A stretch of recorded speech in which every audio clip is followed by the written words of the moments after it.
হত্যাকাণ্ডের সঙ্গে তারা জড়িত দিয়েছে, তাদের চেহারা আমরা আর দেখতে চাই না। বাংলাদেশের রাজনৈতিক ইতিহাসে সবসময় ছাত্ররাই সব পরিবর্তন করে নিয়ে এসেছে।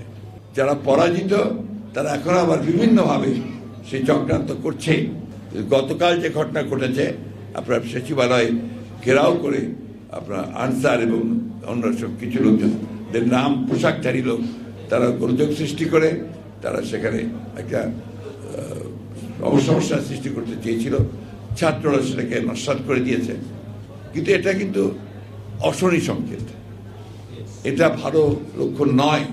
অর্থাৎ যারা পরাজিত তারা এখন আবার বিভিন্নভাবে সেই চক্রান্ত করছে যে এই বিজয়কে তারা নস্যাৎ করে দেওয়ার জন্য।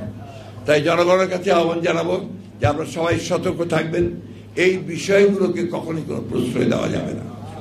আর আমি দেশের বিভিন্ন সংগঠন, বিভিন্ন প্রতিষ্ঠান যারা সমস্যা আছে সব জায়গাতেই, তাদের কাছে অনুরোধ করব যে যখন ফ্যাসিবাদ ছিল তখন তো দাঁড়াবার কথা চিন্তা করতে পারতেন না, কথা বলার সুযোগ পেতেন না।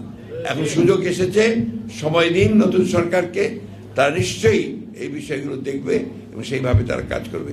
কিন্তু এইভাবে ঘেরাও করে, সচিবালয়ে ঘেরাও করে, বাধ্য করে কোনো কিছু আদায় করার চেষ্টা এই মুহূর্তে করবেন না। জনগণ সেটাকে ভালো চোখে দেখবে না। ছাত্র ভাইদের কাছে একটা কথা বলতে চাই, আমাদের এই বাংলাদেশের রাজনৈতিক ইতিহাসে সবসময় ছাত্ররাই সব পরিবর্তন করে নিয়ে এসেছে। শতভাগ মসৃণ ব্রাশ ইম্পেলার নিশ্চিত করে অধিক পানির flow. RFL water pump on করলে পানির তুফান। সেই 52 সাল থেকে শুরু করে 24 সাল পর্যন্ত, এবং এই পরিবর্তনের যে মূল ধারাটা সেটা তারা সেট করে দিয়েছে।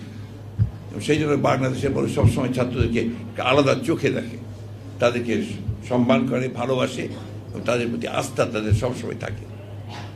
একই সঙ্গে আমি একজন শিক্ষক হিসাবে আহ্বান জানাতে চাই আমাদের স্কুল কলেজ বিভিন্ন শিক্ষা প্রতিষ্ঠানের ছাত্রদেরকে যে অযথা বল প্রয়োগ করে এমন অবস্থা তৈরি করবেন না যে সেখানকার প্রশাসন নষ্ট হয়ে যায়। আমরা দেখলাম যে কিছু কিছু স্কুল কলেজে বাধ্য করছে রিজাইন করে শিক্ষকদেরকে চলে যাওয়া, প্রধান শিক্ষককে চলে যাওয়া। এটা তো আপনার ব্যবস্থা আছেই, অভিযোগ করেন, অভিযোগ প্রমাণিত হলে নিশ্চয়ই তাকে সরানো হবে, কিন্তু তাকে একটু কাজ করার সুযোগ দিতে হবে। সেই সঙ্গে এই সরকারের কাছে আরেকটা দৃষ্টি তুলে ধরতে চাই, আমরা এই প্রশাসনে এখনো সেই সমস্ত ব্যক্তিদের দেখতে পাচ্ছি যারা এই ফ্যাসিবাদী সরকারকে মদত দিয়েছে, তাদেরকে সাহায্য করেছে এবং তাদের এই হত্যাকাণ্ডের সঙ্গে তারা জড়িত দিয়েছে, তাদের চেহারা আমরা আর দেখতে চাই না।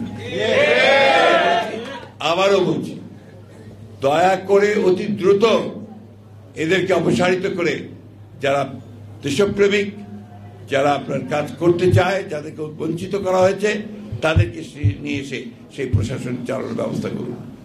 অন্যথায় এটার জন্য কিন্তু জাতি আপনাদেরকে ক্ষমা করবে না। এখন আপনি বিচার চান, অসুবিধা নেই, বিচার হবে। আমি যে কথাটা আপনাদেরকে বলতে চাই সেটা হচ্ছে যে আমাদেরকে এখন অত্যন্ত ধৈর্য ধরে অত্যন্ত সতর্কতার সঙ্গে কিন্তু পা ফেলতে হবে। যে সরকার এসেছে, এই সরকার অবশ্যই কাজ করার জন্য এসেছে।